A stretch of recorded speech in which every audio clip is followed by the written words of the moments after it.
Hey Karu, this is a video, just a bunch of footage from the trip that Sarah and I just took to the Oregon coast.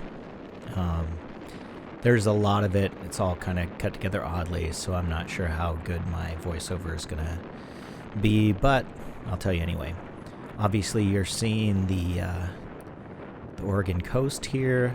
This is the beach at Cape Overlook State Park. The first night we got there. So we drove out on Sunday and we stopped and had lunch with Bryn and Alex in Portland, hung out with them for a couple hours, and then headed on out to the coast. And we didn't make reservations anywhere because we were just curious. We just figured we'd wing it. Actually, if you make online reservations through the Washington State's park system, they charge you an extra $8 per night. So it goes from $31 to $39 for a site with full hookups where we were staying, which seemed crazy. So we got there the first night, and there weren't a lot of people there, and we were able to find a site with hookups. But there were several families there because it was the Sunday night of a 3-day weekend. So MLK Day was on Monday. And it was raining and overcast, and I mean, really great. It rained all day. And all of a sudden, right about sunset, Sarah and I looked outside and saw the sky getting bright. So we threw on our boots, and I took the camera, and we went down and took a bunch of pictures and some video on the beach. And it's funny because as we were walking out there, like all these families with these kids were racing out to the beach with hopes of getting shots of the sunset and checking it out. So there were probably 35 or 40 people out there kind of scattered along this beach. Clearly, we found space to get a clean shot, though. So that was nice. So we spent the first night there, and we had actually come by Cape Lookout State Park 2 years ago when we took our trip to the Oregon coast. And there had been a lot of wind damage on the trail at Cape Lookout, and that was one of the walks from the book that Kimber gave me of Walks in the Northwest that Scott had bought at Armchair Books. Adjusting our layering a little past the midway point here. Do you want to put your raincoat, that coat in my backpack? It'll stuff in. I'm just going to wear the raincoat. Okay. Here, I'll hold that. You put on your raincoat. The hood is all wet. What? The hood of this is all wet. So we were unable to do this walk when we were there 2 years ago because the trail was closed. So Sarah and I went and did it first thing on Monday morning. Actually, first thing when we were up there at like 10 o'clock, actually, 9:30 or something. We got a whole array of weather on the walk. Actually, the first half of the walk, where you saw earlier the footage of Sarah taking off her down jacket, that first half of the trail was in really good shape and was really pretty quick walking. And Sarah and I actually used the 360 camera, which I'm using in this shot, to shoot a wrap-up video for her YouTube channel for this year, because we started making videos on the first Monday of March. So we'll put up that video on her channel on the last Monday of February to wrap up this year's worth of videos, which will be our fourth full year of videos we've been making. So we had a good time actually making that video because we bought these new wireless microphones. There's two of them, and we each wore one, and then I was able to use those recordings to actually cut it together with the video. It worked really well, and it was kind of fun because it was, when you're walking around and looking at stuff, it's much less formal. And actually, Sarah felt a lot more comfortable. You know, if I point a camera at her, she gets nervous and then starts overthinking. And I think we've talked about this before. It kind of looks like a hostage video, like I'm forcing her to talk in front of the camera. But doing this while we were walking worked really well. So I think we might do more videos like that at some point in the future. Anyway, first half of the walk going out to the point, the trail was really well maintained and wide enough so we could walk next to each other and do this. And then we hit this spot and there was a sign that said, lots of mud from here on out, continue at your own risk. So we went ahead and kept going. And it was funny because when we got out and started the walk, it was misting and overcast and pretty cold. And then obviously you see here in this footage, the sun came out probably for a good hour and a half. And then it was raining pretty hard by the time we got back to the car again. But it was a fun walk. It was a little bit adventurous. You can see the mud that we're cutting through here, and it was good. I mean, we were pretty dirty by the time we got back. But the nice thing is, got a hose on the back of the van, and I was able to wash all the mud off our shoes before we got going. And by the next morning, because they were in the van and we had the heater, they were nice and dry. So that was a fun walk, and it was great to knock this one off. And it was a little bit over 5 miles. I think it took us about 3 hours to do the walk because the trail was so bad. In addition, actually, you can see in the back of one of these shots, there were actually a good number of other people around. There was a group of about 5 young people from Portland who we kept crossing paths with, and we would go faster than them, and then they'd stop, and we'd pass them, and then and vice versa. And so we kind of interacted with them through about 3/4 of the walk before we finally came across another group of people after they'd gotten out ahead of us a little bit, and ended up walking with them for a while. But I was surprised how many people were here, but it was a holiday. It was a Monday.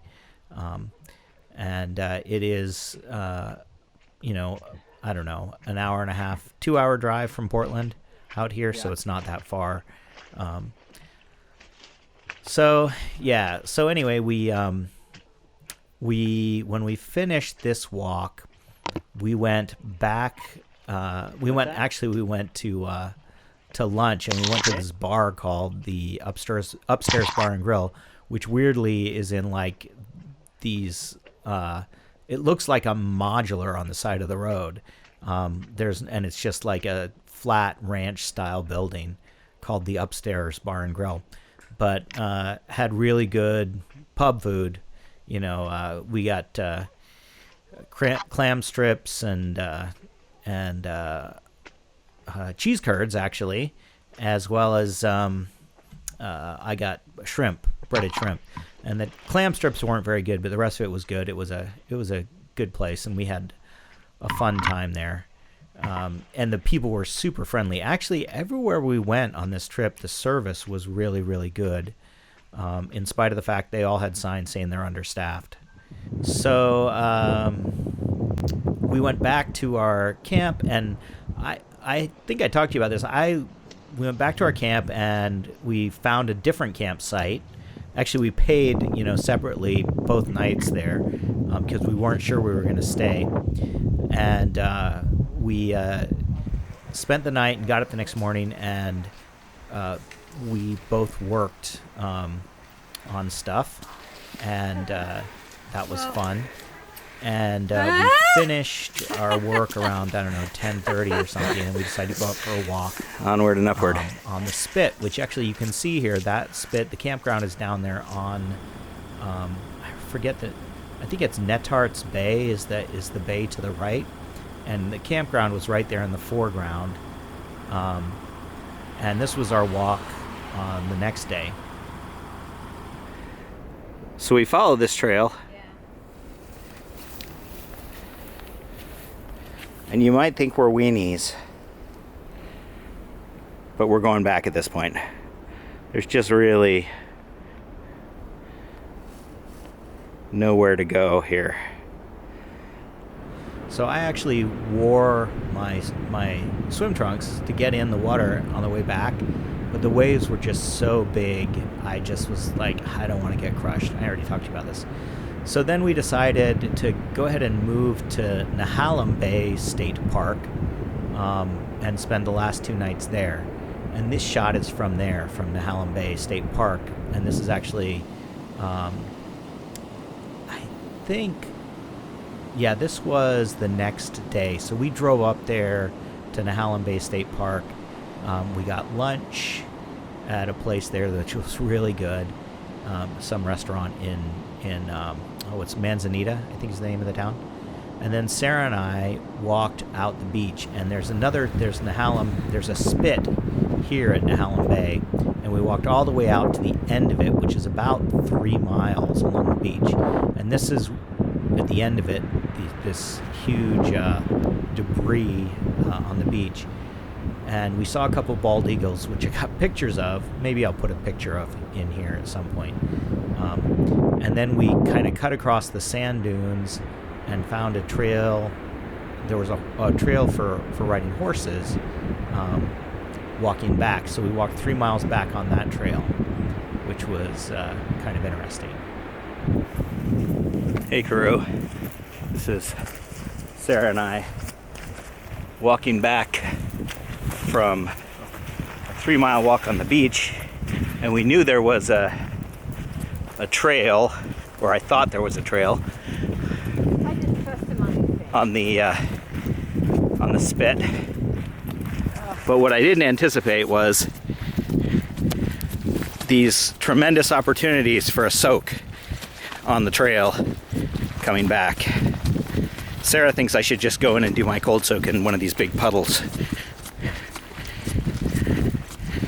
I'm not having it.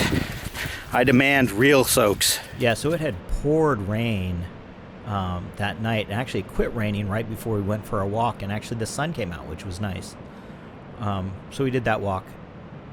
This footage here is from the evening. We went back down to the beach, and I managed to get some sunset pictures.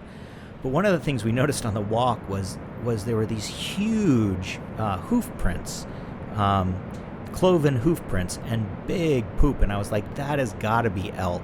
And we had seen a bunch of deer around, but I had not seen any elk. So I was going to look up and see if there were any elk. And lo and behold, the next morning we got up and we were driving to the boat launch in the van, and we saw these guys.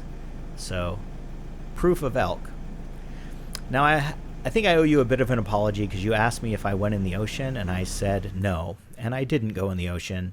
I didn't go swimming in the ocean. This is Nehalem Bay, and it's actually freshwater.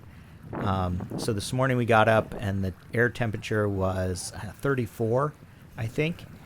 And before I took a shower and we were getting ready to come home, I went down just for you, Karoo. I felt an obligation to get into Nehalem Bay. And I actually didn't soak very long. And Sarah actually, her phone stopped record. She was taking video on her phone, and it stopped recording every time she'd get a text from somebody, weirdly. So you can't tell how long I was in. Let's just say I was in for 15 minutes. We'll just say that. But we'll say that even though there's a chance, I'm not saying this happened, but there's a chance that I felt guilty sitting in the water there with Sarah standing there in 34-degree weather holding her phone while I was in this water, which was not actually particularly cold.